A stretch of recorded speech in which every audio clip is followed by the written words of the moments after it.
తాకట్టులో ఉన్న బంగారాన్ని విడిపించి ఆ రోజు ఆన్లైన్ రేటుకే మేము కొంటాం. Sharma gold company. ప్రస్తుతం మనతో పాటు ఇస్కాన్ టెంపుల్ నుంచి ప్రణవానంద ప్రభుజీ ఉన్నారు. సర్వ మానవాళికి శ్రీకృష్ణ పరమాత్ముడు జీవన్ ముక్తిని, జీవన్ మార్గాన్ని ఏ విధంగా చూపించారనేది వారి మాటల ద్వారా మనం తెలుసుకుంటూ ఉన్నాము. వారు ప్రత్యేకంగా గోవర్ధన్ ఇకో విలేజ్ ముంబైలో ఉన్నటువంటి ఆశ్రమంలో వారు సేవ చేస్తూ ఉంటారు. శ్రీకృష్ణ భగవానుడి గురించి, వారి లీలల గురించి ఎన్నో వీడియోస్లో మనం వారి మాటల్లో వింటూ ఉన్నాము. ప్రస్తుతం మనతో పాటు స్టూడియోలో ఉన్నారు ప్రణవానంద ప్రభుజీ. వారితో మాట్లాడదాం, మరిన్ని విషయాలు తెలుసుకుందాం. నమస్కారం ప్రభుజీ.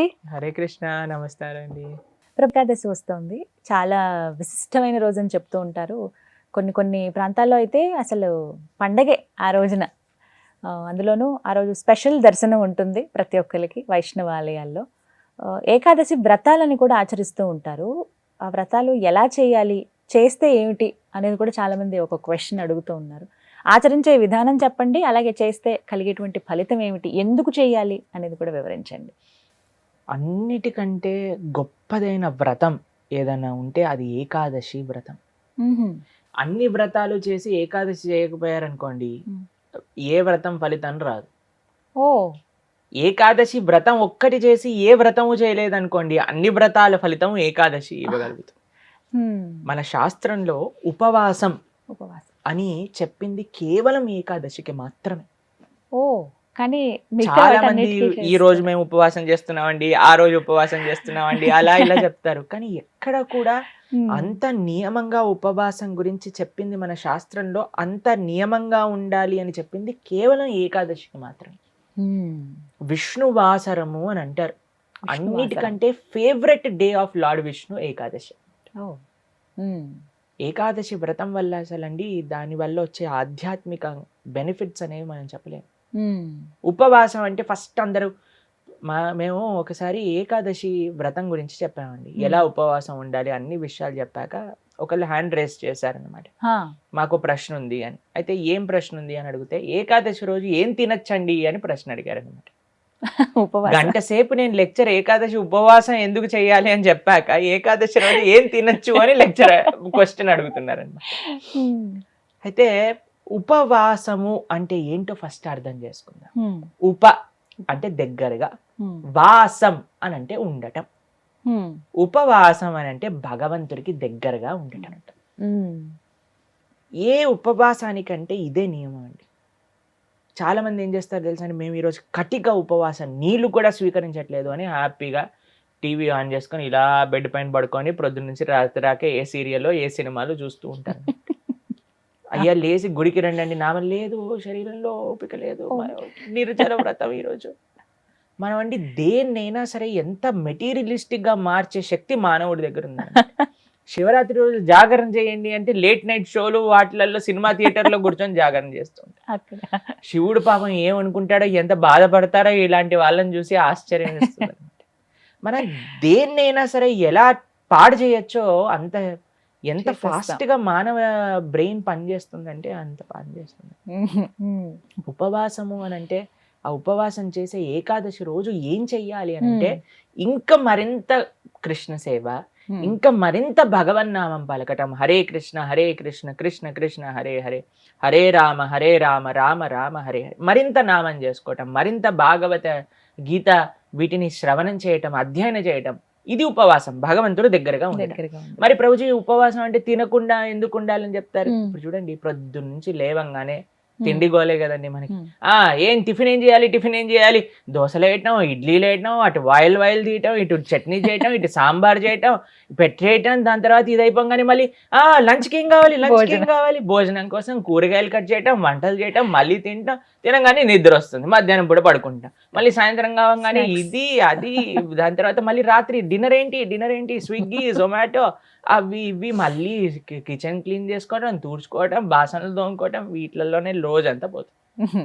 ఏం చెప్పారంటే, అయ్యా నువ్వు దేవుడికి దగ్గరగా ఉండాలంటే వీటిని కొద్దిగా దూరం పెట్టాలి, అప్పుడే సాధ్యం అవుతుంది. తినకపోయామనుకోండి, కొద్దిగా తగ్గించామనుకోండి, మనకి నిద్ర రాదు అంతగా.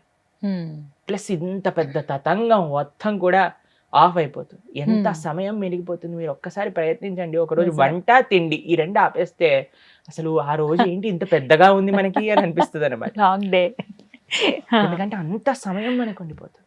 కాబట్టి ఏకాదశి రోజు ఏంటి నియమం, ముఖ్య నియమం ఏంటి అని అంటే ఎంత వీలైతే అంత భక్తితో ఉండటం, భగవంతుడి యొక్క ఆరాధన చేయటం, ఆలయానికి వెళ్ళడం, వైష్ణవుల సేవ చేసుకోవటం, భగవన్నామాన్ని జపం చేయటం, గీతా భాగవతాలు శ్రవణం చేయటం, సత్సంగంలో ఉండటం, ఇది ఏకాదశి ముఖ్య నియమం. దాని తర్వాత నియమం ఏంటి అని అంటే ఆహార నియమం పాటించాలి. ఏంటి ఆహార నియమం పాటించాలి అని అంటే ధాన్యంలో ఏకాదశి రోజు పాప పురుషుడు ఉంటాడు అని చెప్తారనమాట. ధాన్యం అని అంటే రైస్, దాల్, పప్పులు, తర్వాత గోధుమలు, తర్వాత వరి, వీటన్నిటిలో అనమాట. కాబట్టి ఆ రోజు మనం వీటి నుంచి దూరంగా ఉండి మరి ఏం స్వీకరించవచ్చు, పాలు, పండ్లు.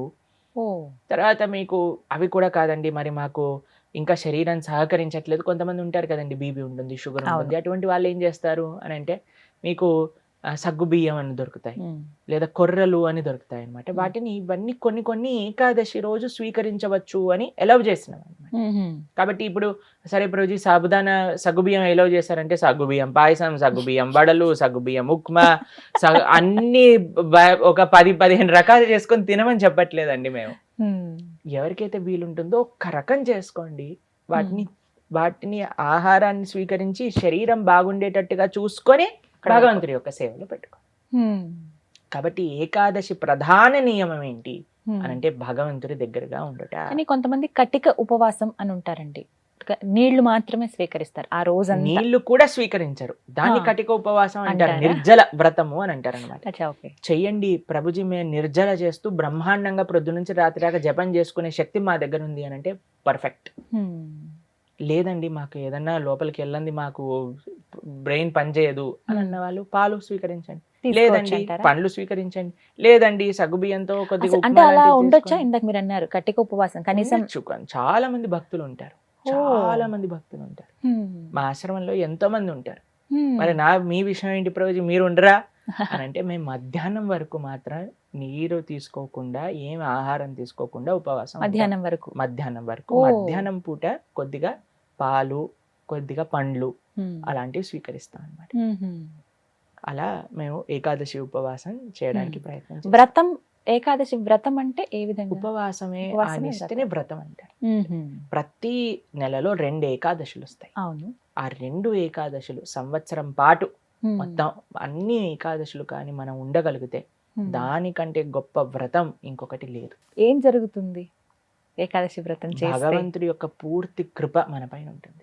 ఏకాదశి భక్తి జనని అని అంటారు. మన మనసులో భగవంతుడి పట్ల ప్రేమ కలుగుతుంది, దానికంటే గొప్ప వరం ఇంకేం కావాలండి? నిజమే కదా. కాబట్టి ఏకాదశి వ్రతం తప్పకుండా చేయాలి. అందరూ కూడా ఆ ఏకాదశి వ్రత మహాత్యాన్ని తెలుసుకోండి, చక్కగా ఏకాదశి వ్రతాన్ని ఆచరించడానికి ప్రయత్నం చేయండి. ఇప్పుడు వైకుంఠ ఏకాదశి చాలా అద్భుతమైన రోజు, మీరు సంకల్పం తీసుకొని ముందుకెళ్ళడానికి. చాలా మంది మమ్మల్ని అడుగుతుంటారు, రోజు మా ఇంట్లో ఎవరో వెళ్ళిపోయారు, లేదా మాకు మైల్ ఉంది, అశౌచం ఉంది, మీరు ఎలా ఉన్నా ఏం జరుగుతున్నా ఏకాదశి మాత్రం పాటించవచ్చు, దాంట్లో ఏం ప్రాబ్లం. ఆ రోజు ఖచ్చితంగా ఇవి వింటే బాగుంటుంది, ఇవి పఠిస్తే బాగుంటుంది. భాగవతం వినాలి, భాగవతం చదువుకోవాలి, భగవన్నామం జపం చేయాలి, కీర్తన చేసుకోవాలి, ఆలయానికి వెళ్ళాలి, కృష్ణుడికి తులసితో అర్చన చేయాలి.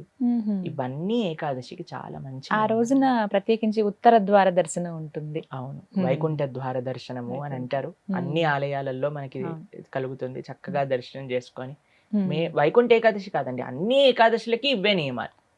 భగవద్ ఆరాధన, భగవన్నామ జపం, భాగవత స్మరణ, ఇవే అన్ని ఏకాదశి. కాబట్టి తప్పకుండా ప్రతి ఒక్కళ్ళు చేయాల్సిన వ్రతం ఏకాదశి వ్రతం. ఎవరైనా ఆచరించవచ్చు, ఏ వయసు వాళ్ళైనా కూడా చేయవచ్చు, చేయదగింది అని అంటే కనుక.